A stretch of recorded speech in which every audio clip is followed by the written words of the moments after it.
શંકરાચાર્ય સાહેબ એમની વાત હિન્દુ દેવી દેવતાઓની જે 200થી વધારે એમના સ્ટેટમેન્ટ જે સાંભળ્યા એમાં 200થી વધુ દેવી દેવતાઓ જે રામપથ ઉપર જેમના મંદિરો તોડવામાં આવ્યા, હિન્દુ રાષ્ટ્રની અંદર તોડવામાં આવે, જ્યારે યુપીની અંદર મોટી મોટી કંપનીઓ એ બીફનું મતલબ એક્સપોર્ટ કરતું હોય અને દુનિયાની અંદર બીજા નંબર પર ભારત દેશ હોય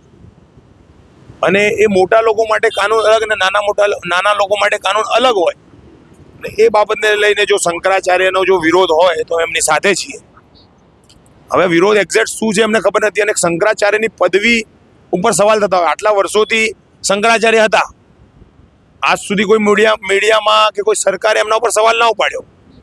પણ એકદમથી હવે જ્યારે આ મુદ્દો ઉઠ્યો છે ત્યારે